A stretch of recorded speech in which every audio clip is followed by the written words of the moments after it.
Welcome to Sailing Sweet Ruka. I'm Kate, this is Curtis, and Roxy the dog. After sailing around Cape Horn, we took off on a 1,200-mile journey through the remote and challenging fjords of Patagonia. Today, we launch the Spinnaker and discuss the benefits of performance cruising in light air on our way to see a beautiful and uniquely shaped island with historic treasures. Sail away with us and click subscribe to come along for the ride. Okay, we are leaving Isla San Pedro today, and we are going for another jump north. The winds are forecasted to be pretty light. Right now they're blowing about 5 knots, and we're just kind of gently motoring out of this fjord. Charge the batteries a little bit. Overnight we had a few big fishing boats and work boats come into the anchorage late at night, so we ended up having all of our lights on and radar, AIS, all that stuff. So we drew down the batteries a bit.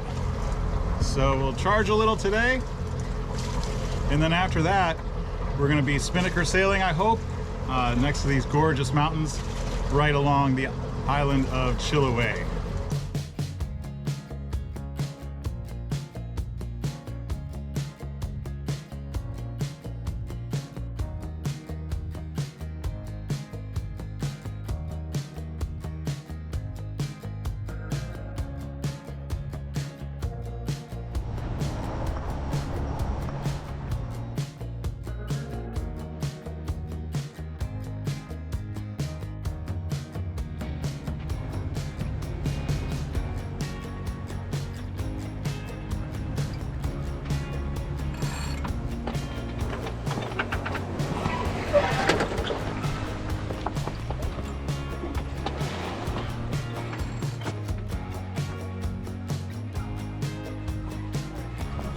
Isn't that so nice and relaxing?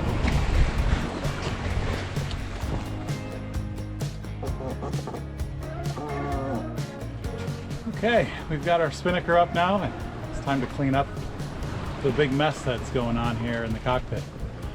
Whenever we do this, we have to get just about every line on the boat out, and there's nowhere for them to go but on the floor and the seats.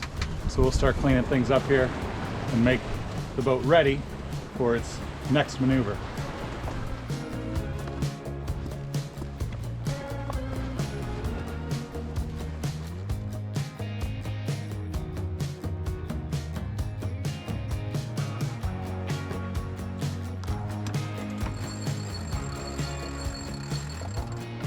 Okay, so as you guys can see, we've got our spinnaker up here, and right up here is our sock.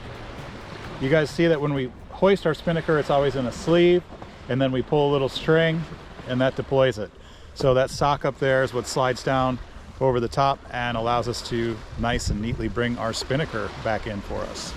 Gives you guys an idea of just how light the winds are. There's not even enough to spin our wind generator back there. Nice and calm today. This is another area where Sweet Ruka really shines though. In this light air, it's really nice to have a very efficient haul and a very low drag haul.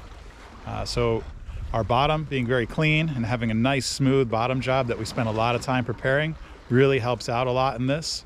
We have our feathering prop. That also really helps out a lot with this. And then also the hull design itself. A lot of the newer boats are very, very wide in the transom. So when you're sailing without heel like we are right now, there's a lot of wetted surface to drag through the water. And you can see in the Sweet Ruka, she's a little bit narrower and has a finer stern to her, which really helps out in this light air. Another thing I'm going to show you is boat balance. This is something we do a lot when we're racing. We are very concerned about how the attitude of the hull is situated into the water. And we'll take a look at our transom, and you can see right now it's out of the water, so we're not creating extra drag by dragging our transom through the water.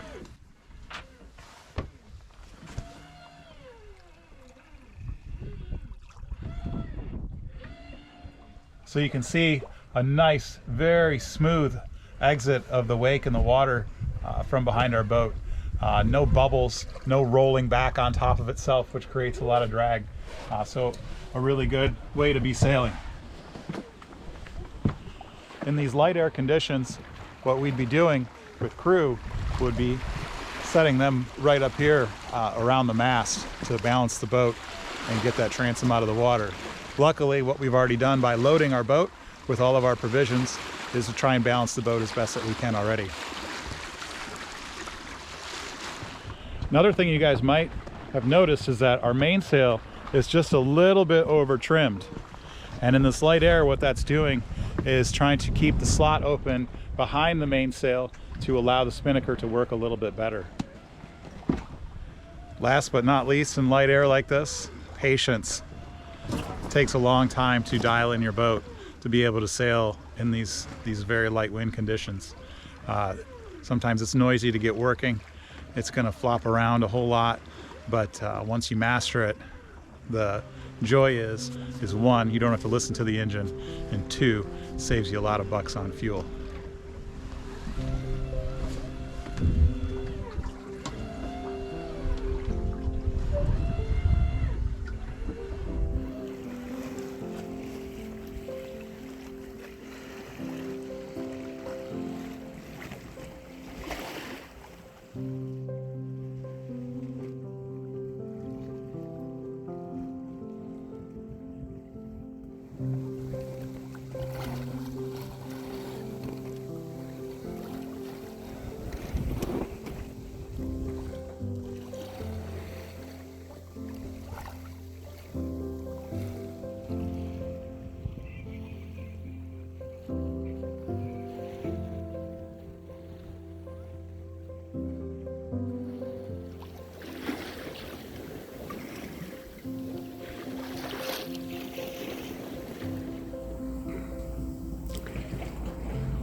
We left Isla Apiao in the morning and we're now well into the afternoon.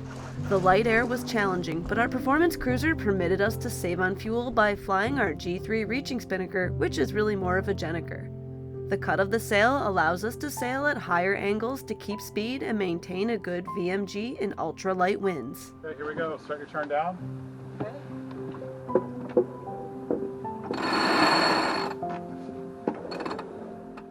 For the jibe of the asymmetrical sail, it is imperative to get the clew of the sail as far forward as possible before you make the turn, so that the whole sail can make it around the forestay. Turn more now, please. More.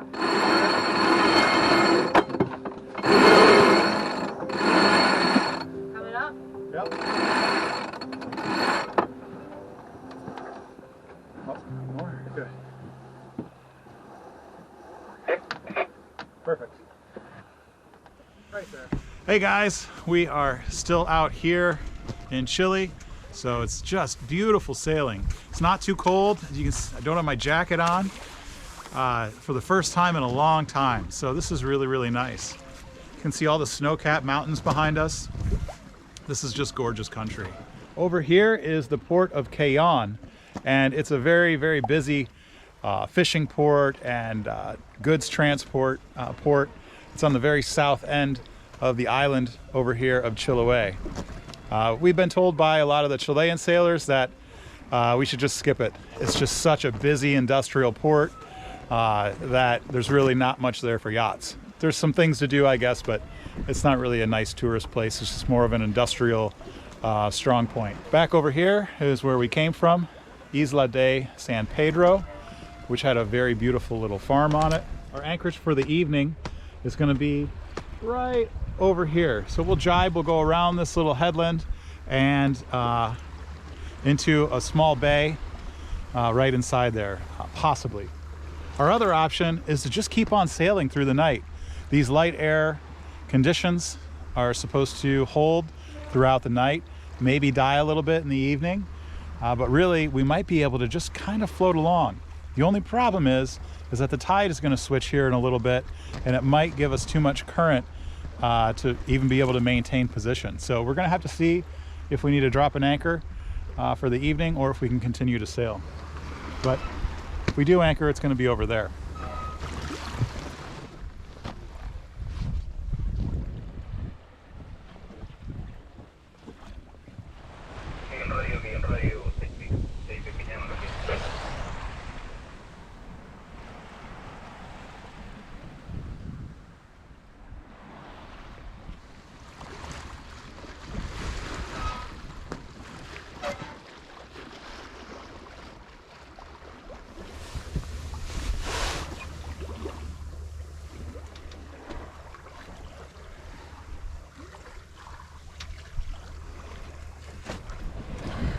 Well guys, it's so weird that it is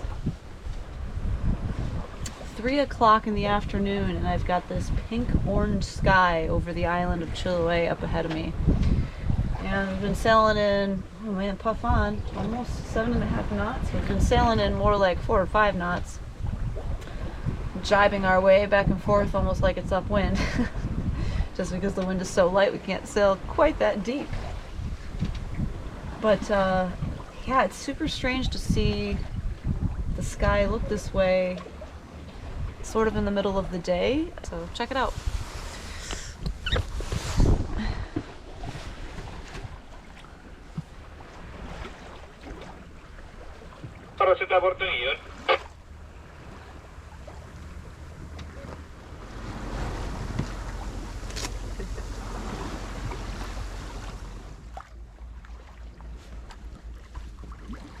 Would you like to say anything? What's going on? What's going on? You got 8% left, so make it count. Okay. Well, we just hit a huge current line, and I would say it's 2.5 knots that we, I guess that's not that huge, but pretty significant when it's only blowing 5.7 knots.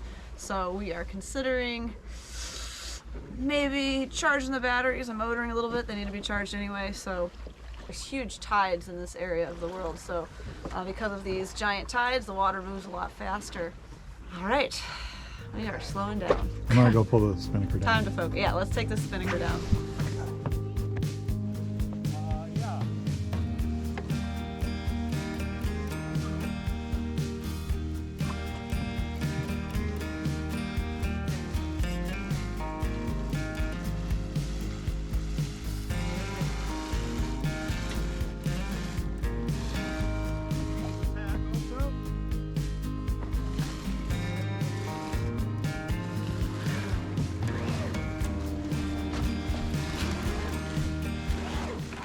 Sometimes when it's really light, we leave the spinnaker hoisted in the sock in case the wind fills back in and we can redeploy the sail. But in this case, the wind never did fill back in. Okay, go.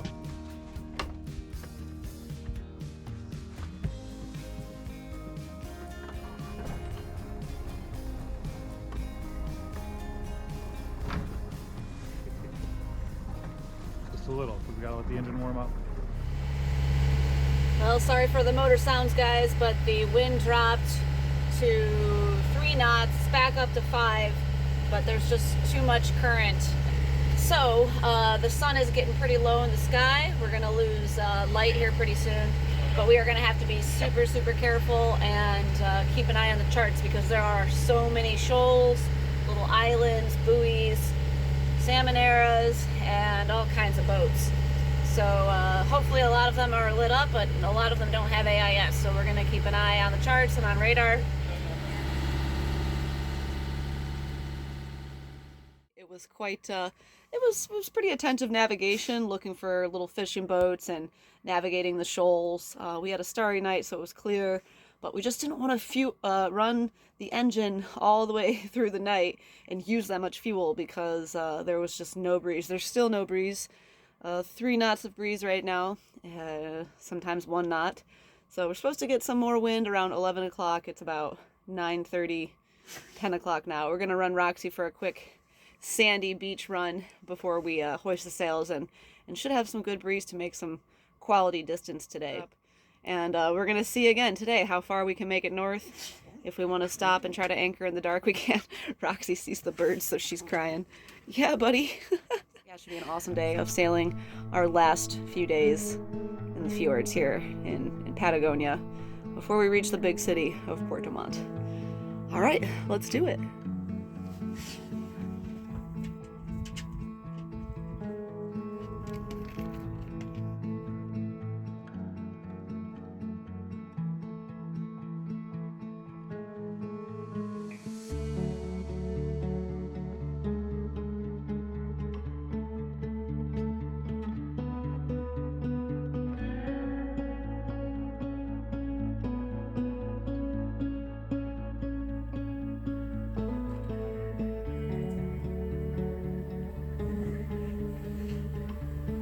Good morning, everybody. We are here in Isla Apio.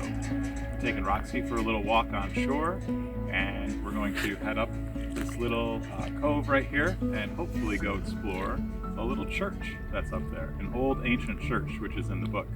So that's about it. But there's a lot of current right here. The tides are getting bigger and bigger the further up north that we go. We anchored Sweet Ruka really far out last night because we anchored in the dark, and we wanted to be sure that we didn't cause any trouble. So, all right, without further ado, let's go for a ride up this fjord and check things out.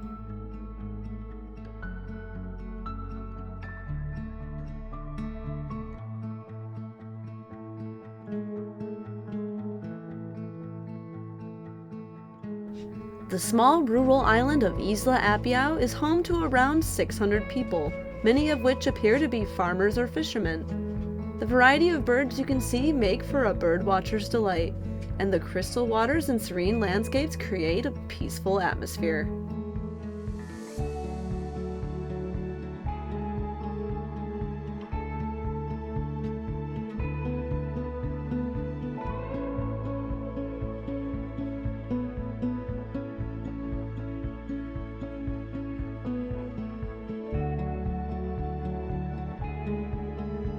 The tides can be as large as 20 feet, or about 6 meters in this area, creating an extra added challenge to navigation and anchoring. The fishermen in the area appear to moor the boats at high tide and allow them to sit on the bottom as the tide goes out.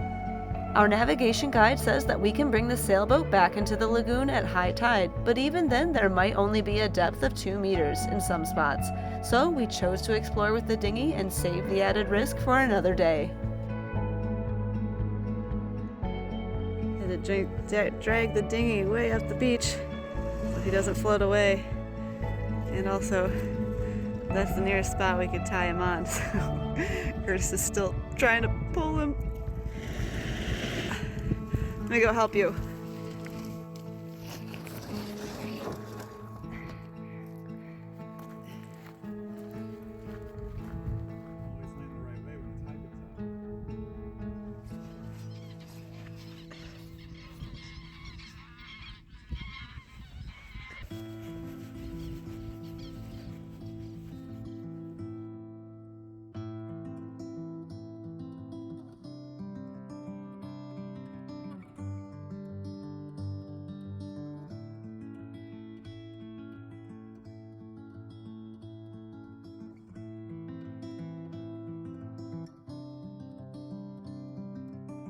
There are a handful of old churches from the 18th and 19th century that can be found on the island of Chiloé and nearby islands such as here at Isla Apio.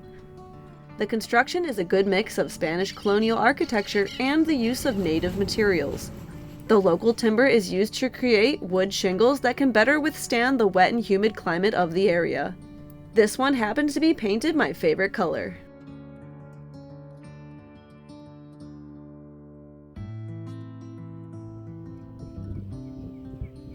In 2013, this dock was constructed to work with the large tides in any conditions, making it easier to load and offload materials to the island. The unique shape of the inlet and the lagoon make Isla Apio a remarkable place to experience. Well guys, we are here in Isla Apio, I think it's pronounced, and you never know what you're going to stumble across. It's a little bit dirty, but we've got a really cool black sand beach. It's been a long time since we've seen sand. It's mostly stones and rocks. It's difficult to walk on, slick, slimy, and Roxy is just loving being back in the sand, back on the beach. Check it out. Roxy!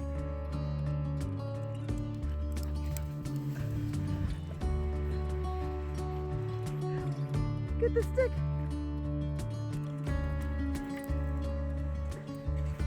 Oh my God.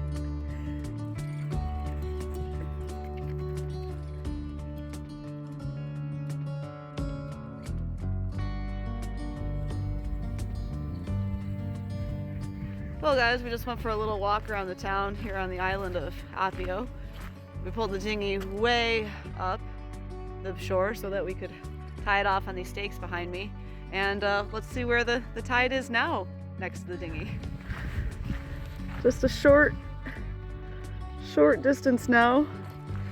You can see we drug it all the way up here. Look, you can see how far. It goes all the way back there. Is how far we drug the dinghy. All right, time to head back to the sweet Ruka. Even though we wish we could stay here, it is supposed to just be rainy and crummy the next week, and we're like, well, should we tourist these places in the crummy weather, or should we just get to Port de Mont, work on the boat, and get it ready for the Pacific? So, should have good sailing weather today to make north progress, and it's tough. This is a really cool place, just over 600 people population. Just hike all up and down the roads, farm animals, birds, just beautiful, fresh air. Don't really want to go back to the big city yet, but you can't stay in one place forever. Gotta keep moving, so more to see out there.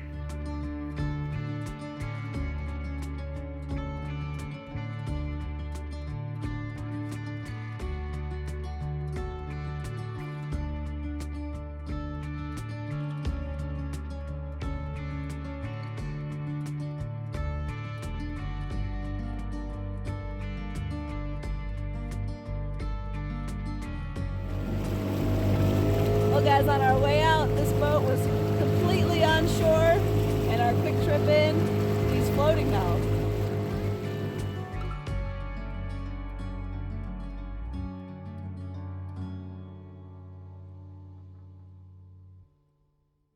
Stay tuned next time for the epic conclusion of our sail through the majestic but challenging fjords of Patagonia.